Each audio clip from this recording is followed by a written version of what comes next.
Fidel Alejandro Castro Ruz. Nació el 13 de agosto de 1926 en Virán, una pequeña localidad en la provincia de Oriente, Cuba. Hijo de un inmigrante español, Ángel Castro, y una campesina cubana, Lina Ruz, Fidel creció en una familia numerosa y próspera, con acceso a la educación y comodidades que muchos cubanos de la época no tenían. Este entorno privilegiado le permitió asistir a buenas escuelas, lo que influyó en su formación y en su visión política. La infancia de Fidel estuvo marcada por el contraste entre la riqueza de su familia y la pobreza de los campesinos que trabajaban en las tierras de su padre. Este contraste lo sensibilizó ante las desigualdades sociales desde una edad temprana. Fue enviado a Santiago de Cuba para cursar sus estudios primarios en el Colegio de La Salle y más tarde en el Colegio Dolores, ambos dirigidos por jesuitas. Luego, se trasladó a La Habana para continuar su educación secundaria en el prestigioso Colegio de Belén, también dirigido por jesuitas, donde destacó en los deportes y mostró un gran interés por la política. En 1945, Fidel Castro ingresó en la Universidad de La Habana para estudiar Derecho. La universidad era un hervidero de activismo político y Castro se sumergió rápidamente en él, uniéndose a diversos grupos estudiantiles y militantes.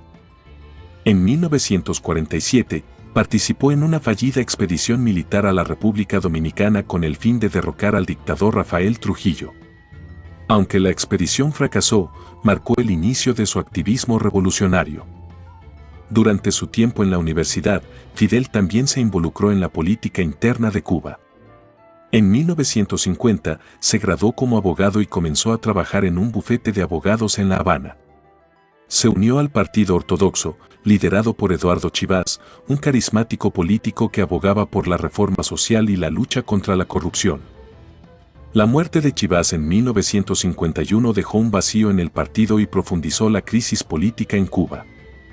El 10 de marzo de 1952, Fulgencio Batista lideró un golpe de Estado y tomó el poder en Cuba, suspendiendo la Constitución y estableciendo una dictadura militar.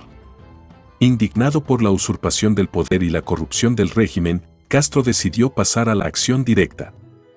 El 26 de julio de 1953, lideró un ataque al cuartel Moncada en Santiago de Cuba, la segunda fortaleza militar más grande del país, con la intención de iniciar una revolución. El asalto fue un fracaso militar, resultando en la captura, tortura y ejecución de muchos de los participantes. Fidel y su hermano Raúl fueron capturados y juzgados. En su defensa, Fidel pronunció un discurso que se haría famoso, conocido como La historia me absolverá, en el que expuso su visión de una Cuba justa y libre de tiranía. Fue condenado a 15 años de prisión, pero debido a la presión pública y a un cambio de estrategia política de Batista, fue liberado en 1955 como parte de una amnistía general. Tras su liberación, Fidel y Raúl se exiliaron en México, donde comenzaron a planear una nueva insurrección. Allí conocieron a Ernesto Che Guevara, un joven médico argentino con ideales revolucionarios afines. Juntos fundaron el movimiento 26 de julio, M26-7, en honor a la fecha del asalto al cuartel Moncada, y comenzaron a preparar una invasión armada a Cuba. El 2 de diciembre de 1956, Fidel, el Che, Raúl y otros 79 insurgentes desembarcaron en la costa oriental de Cuba a bordo del yate Granma.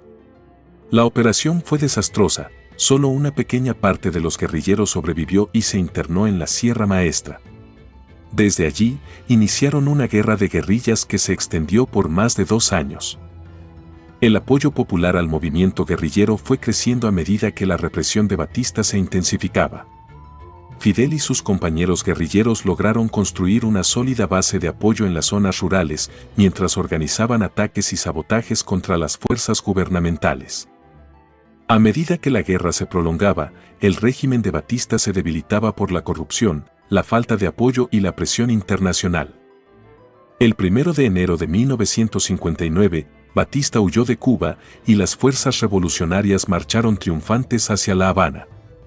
Fidel Castro asumió el liderazgo del nuevo gobierno revolucionario, prometiendo reformas agrarias, justicia social y un gobierno democrático. Sin embargo, las cosas tomarían un rumbo diferente. Los primeros años de la revolución estuvieron marcados por profundos cambios sociales y económicos.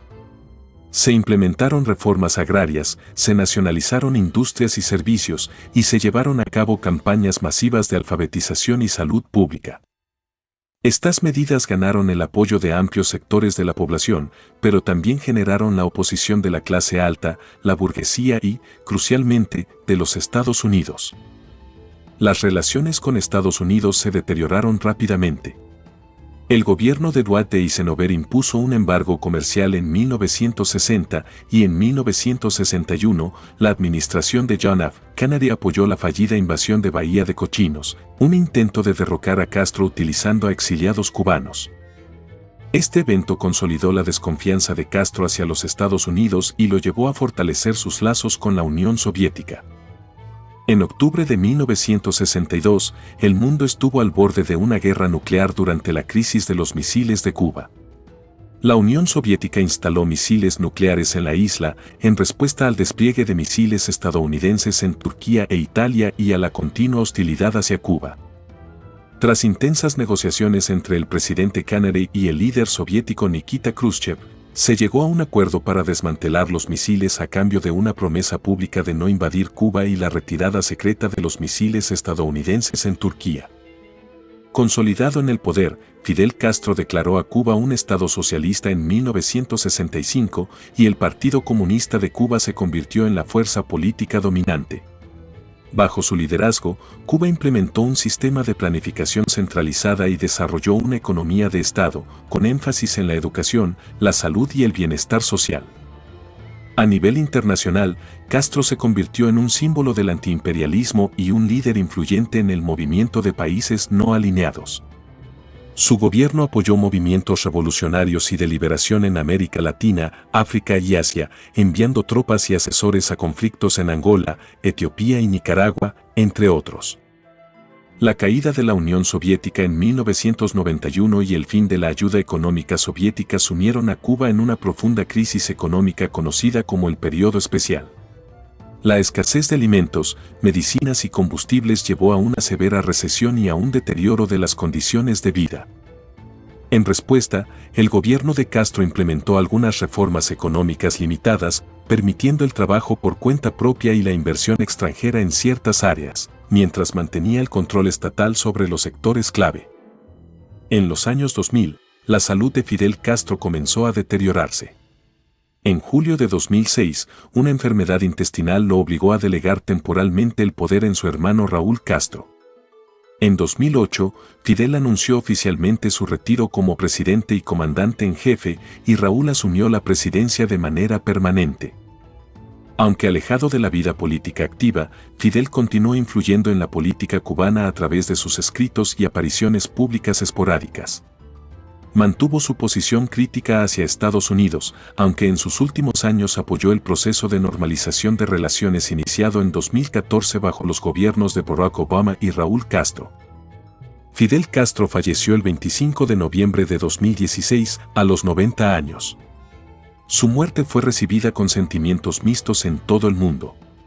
Para algunos, fue un héroe revolucionario que luchó contra la injusticia y el imperialismo, mientras que para otros fue un dictador que reprimió las libertades y los derechos humanos. El legado de Fidel Castro es complejo y controvertido. Transformó a Cuba en un símbolo de resistencia y orgullo nacional, y su modelo de bienestar social es admirado por sus logros en salud y educación. Sin embargo, su gobierno también estuvo marcado por la represión política, la falta de libertades individuales y una economía constantemente en crisis.